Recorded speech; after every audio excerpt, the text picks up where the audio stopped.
राधे गोविंद जय जय राधे गोपाल राधे गोविंद जय जय राधे गोपाल राधे गोविंद जय जय राधे गोपाल राधे गोविंद जय जय राधे गोपाल दीननाथ गोविंद अनाथनाथ गोपाल दीननाथ गोविंद अनाथनाथ गोपाल राधे गोविंद जय जय राधे गोपाल राधे गोविंद जय जय राधे गोपाल राधे गोविंद जय जय राधे गोपाल राधे गोविंद जय जय राधे गोपाल नंदकुमार गोविंद नवनीत चोर गोपाल नंदकुमार गोविंद नवनीत चोर गोपाल गोविंद जय गोविंद गोपाल जय गोपाल गोविंद जय गोविंद गोपाल जय गोपाल राधे गोविंद जय जय राधे गोपाल राधे गोविंद राधे यदुकुलतिलक गोपाल यशोदवत्सल गोविंद यदुकुलतिलक गोपाल यशोदवत्सल गोपाल यशोदबाल गोविंद यदुकुलतिलक गोपाल यशोदबाल गोविंद यदुकुलतिलक गोपाल गोविंद जय गोविंद गोपाल जय गोपाल गोविंद जय गोविंद राधे गोपाल जय राधे गोविंद जय जय राधे गोपाल राधे गोविंद जय जय राधे गोपाल अमृतमर्दन गोविंद आर्यनर्दन गोपाल अमृतमर्दन गोविंद आर्यनर्दन गोपाल गोविंद जय गोविंद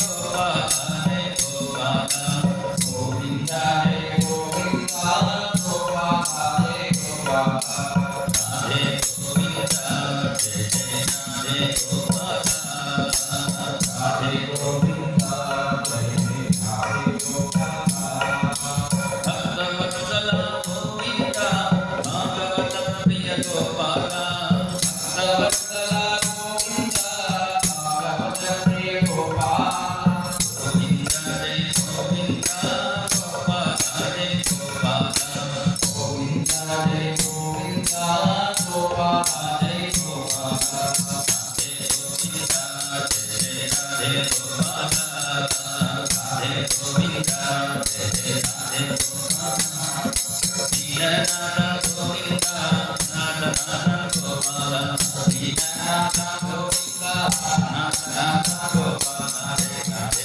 गोविंद जय जय राधे गोपाल राधे जय जय राधे गोपाल सर्वत्र गोविंद नाम संकीर्तनं गोविंद गोविंद ഭഗവാൻ ധർമ്മപുത്രനക്ക് പട്ടാഭിഷേകം നടത്തി ദ്വാരകയ്ക്ക് മടങ്ങിപ്പോയി എന്നാണ് പറഞ്ഞു നിർത്തി. പക്ഷേ ഭഗവാന് പല രൂപം സ്വീകരിക്കാൻ സാധിക്കും. ഒരു രൂപത്തിൽ ദ്വാരകയ്ക്ക് ചെന്നാലും വേറെ രൂപത്തിൽ ഉത്തരാദേവി ഗർഭപാത്രത്തിൽ കിടക്കുന്ന പരീക്ഷത്തിൻ്റെ ഒപ്പം ഭഗവാൻ ഉണ്ടായിരുന്നു. എങ്ങനെയാണെന്ന് ചോദിച്ചാൽ ഇവിടെ പറയുന്നു, അങ്കുഷ്ഠമാത്രമമലം പുരട്ടമൗളിനം അപീച്യ ദർശനം ശ്യാമം തടിത്വാസമച്യുതം ശ്രീമദ്ദീർഘചതുർബാഹും തപ്തകാഞ്ചനകുണ്ഡലം ക്ഷരജാക്ഷം ഗജാപാനം ആത്മനഃ സർവതോ ദിശം. ചതുർഭുജ ശംഖചക്ര കഥാപത്മധാരിയായി ഭഗവാൻ ഉത്തരാദേവി ഗർഭത്തിൽ പരീക്ഷിത്തെ രക്ഷിച്ചുകൊണ്ടിരിക്കുന്നു. 10 മാസം കടന്ന ശേഷം ആ ഉണ്ണി ജനിച്ചു. ജനിച്ച ഉടനെ തന്നെ പരീക്ഷ ചെയ്തു നോക്കി. എന്നെ രക്ഷിച്ച ഭഗവാൻ ഇവിടെ ഉണ്ടോന്ന് ഓരോ ആളെയും നോക്കി പരീക്ഷിച്ചത് കൊണ്ടാണ് പരീക്ഷത കൈത്യസവും, അതുകൊണ്ടാണ് പരീക്ഷ എന്ന് പേര് വരാൻ കാരണം. പിന്നെ ഈ കുറുവംശം പരിക്ഷീണമായ സമയത്തിൽ ജനിച്ചതുകൊണ്ടും പരീക്ഷിത് എന്ന പേര് കിട്ടി. ആ ഉണ്ണിയ ഭഗവാൻ വീണ്ടും വന്ന് അനുഗ്രഹിച്ച ശേഷം മടങ്ങിപ്പോകുമ്പോൾ അർജുനനെ വിളിച്ചുകൊണ്ട് ചെന്നു. ഈ സമയത്താണ് തീർത്ഥയാത്ര തന്നെ വിതുര മഹാശയൻ ഇവിടെ വരുന്നു. മഹാത്മാക്കൾക്ക് തീർത്ഥയാത്ര ചെല്ലേണ്ട ആവശ്യമില്ല. സാധൂനാം ദർശനം പുണ്യം തീർത്ഥഭൂതാഹി സാധവ കാലേന ഫലതേ തീർത്ഥം സത്യസാധു സമാഗമ. പ്രത്യേക തീർത്ഥയാത്ര പോകേണ്ട എന്നാണ് പറയുന്നത്. സജ്ജനങ്ങളെ കണ്ടാൽ തന്നെ മതി. തീർത്ഥയാത്ര പോകാൻ എന്താ കാരണം? അവിടെ നദീതീരത്തിൽ ഗംഗാനദി, യമുനാനദി ഇങ്ങനെ പുണ്യതീരങ്ങളിൽ സജ്ജനങ്ങൾ ഉണ്ടാവുന്നു. അങ്ങനെയുള്ള സജ്ജനങ്ങളെ ദർശിക്കാൻ വേണ്ടിയാണ് തീർത്ഥയാത്ര പോകണം എന്ന് പറയുന്നു. പക്ഷേ സജ്ജനങ്ങളെ കാണുമ്പോൾ ഉടൻ തന്നെ അനുഗ്രഹം ഉണ്ടാവും. തീർത്ഥങ്ങളൊക്കെ കാലേന ഫലതീർത്ഥം കുറേ കാലം സേവിക്കുമ്പോഴാണ്. ഗംഗയേക്കാൾ സജ്ജനങ്ങൾക്ക് പെരുമ അധികം എന്നാണ് ആദ്യത്തെ അധ്യായത്തിൽ പറയുന്നത്. ഭഗവാന്റെ പാദത്തിൽ നിന്നും പുറപ്പെട്ട ഗംഗ അവിടെ ഭഗവാന്റെ പാദം വിട്ട് പുറപ്പെട്ടു ചെന്നു. പക്ഷേ ഭക്തന്മാർ അങ്ങനെയില്ലേ, ഭഗവാന്റെ പാദത്തിൽ തന്നെ സ്ഥിരമായിരിക്കുന്നു. അതുകൊണ്ടാണ് ഗംഗയേക്കാൾ സജ്ജനങ്ങളെ കാണുന്നത് വലിയ ഭാഗ്യം എന്നാണ് അവിടെ പറയുന്നു. അങ്ങനെ വിതുരനെ നമസ്കരിക്കുന്നു. ഈ വിതുരൻ പോലെ മഹാത്മാക്കൾ തീർത്ഥയാത്ര ചെല്ലാൻ എന്താ കാരണം? തീർത്ഥങ്ങളിൽ എല്ലാവരും സ്വന്തം പാപങ്ങൾ അവിടെ കളയുന്നു. ആ തീർത്ഥക്ഷേത്രങ്ങളെ ആ പാപം കുറയ്ക്കാൻ വേണ്ടിയാണ്, അതിൻ്റെ ദോഷം കുറയ്ക്കാൻ വേണ്ടിയാണ് സജ്ജനങ്ങൾ തീർത്ഥയാത്ര ചെല്ലുന്നത്. ആ വിതുരൻ ധൃതരാഷ്ട്രനൊക്കെ ഉപദേശം കൊടുത്തു. കുറേ കാലം ഈ ലോകത്തിൽ ജീവിക്കാൻ വേണ്ടി നമുക്ക് പണം ഉണ്ടാക്കണം. പിന്നെ 60 വയസ്സ് കഴിഞ്ഞാൽ പിന്നെ പരലോകത്തേക്ക് ചെല്ലാൻ വേണ്ട പുണ്യമാകുന്ന പണം ഉണ്ടാക്കണം. ഈ ഉണ്ടാക്കിയ പണം കൊണ്ട് നരച്ചും അന്നദാനം, നവീകരണ കലശം ഇങ്ങനെയുള്ള നല്ല കാര്യങ്ങൾക്ക് ചിലവാക്കി പുണ്യമായിട്ട് നമുക്ക് അത് കൊണ്ടുപോകണം.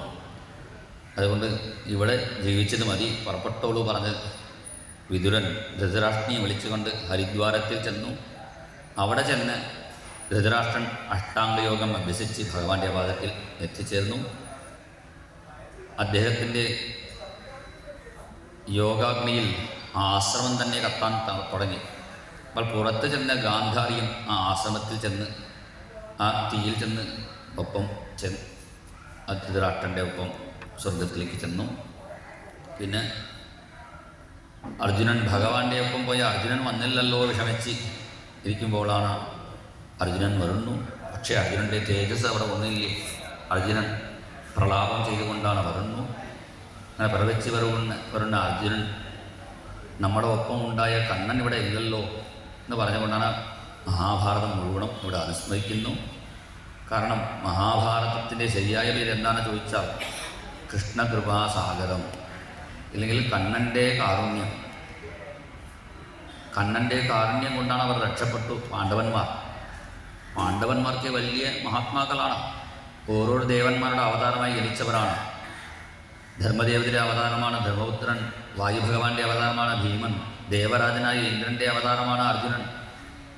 അശ്വിദേവന്മാരുടെ അവതാരങ്ങളാണ് നകുല സഹാദേവന്മാർ. പറഞ്ഞിട്ട് എന്ത് കാര്യം? ഒരു ആവശ്യം പോലും അവർക്ക് ഇല്ല. ഒരാൾക്ക് എന്താണ് ആവശ്യം? താമസിക്കാൻ കുറച്ച് വീടും കുറച്ച് കഴിക്കാൻ ഭക്ഷണം. താമസിക്കാൻ വീടും ഭക്ഷണം പോലും ഇല്ലാതെ ഒരു വാടക വീട്ടിൽ താമസിച്ച് ഭിക്ഷ എടുത്ത് ജീവിക്കുന്നു. അങ്ങനെ വിഷമിച്ചിരിക്കുമ്പോഴാണ്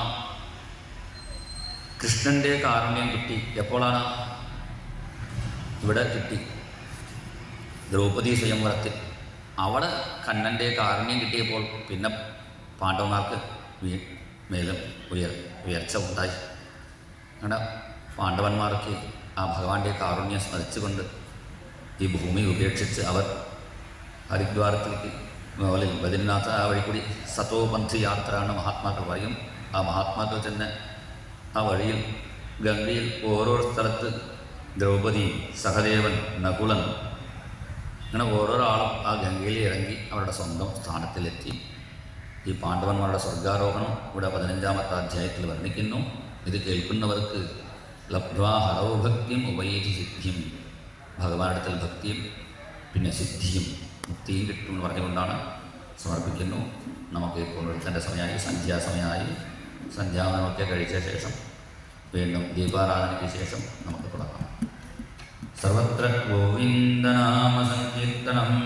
ഗോവിന്ദ ഗോവിന്ദ. ജയ ഗോ സദ്ഗുരു മഹാരാജ് കി ജയ. കൃഷ്ണ കൃഷ്ണ മുകുന്ദ ജനാർദ്ദന. കൃഷ്ണ ഗോവിന്ദ നാരായണ ഹരേ.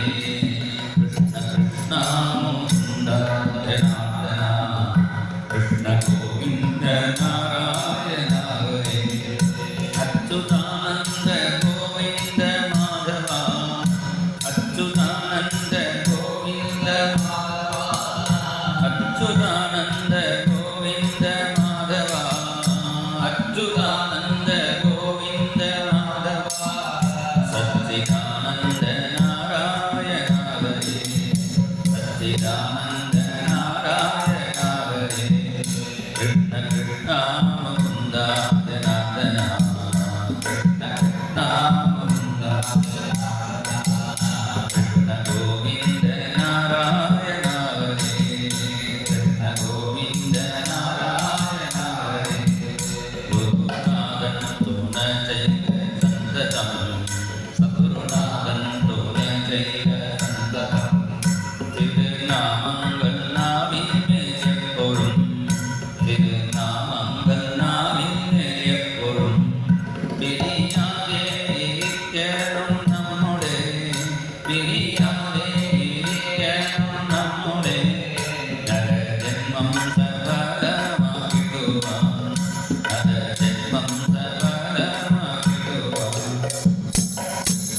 മുകുന്ദ ജനാർദ്ദന. കൃഷ്ണ കൃഷ്ണ മുകുന്ദ ജനാർദ്ദന. കൃഷ്ണ ഗോവിന്ദ നാരായണ ഹരേ. കൃഷ്ണ ഗോവിന്ദ നാരായണ ഹരേ. കൂടിയല്ല കേൾക്കുന്ന നേരത്തും. കൂടിയല്ല മറിക്കുന്ന നേരത്തും. മധ്യേനെ കാണുന്ന നേരത്തും. മത്സരിക്കുന്ന വൃത്തിമൂണാമൃത. കൃഷ്ണ കൃഷ്ണ മുകുന്ദ ജനാർദ്ദന. കൃഷ്ണ ഗോവിന്ദ നാരായണ ഹരേ. അച്യുതാനന്ദ ഗോവിന്ദ മാധവ. അച്യുതാനന്ദ ഗോവിന്ദ മാധവ. സച്ചിദാനന്ദ നാരായണ ഹരേ. സച്ചിദാനന്ദ നാരായണ ഹരേ. സർവത്ര ഗോവിന്ദനാമ സങ്കീർത്തനം. ഗോവിന്ദ ഗോവിന്ദ. ജയ ഗോ സദ്ഗുരു മഹാരാജ് കി ജയ. രാധേശ്വരം.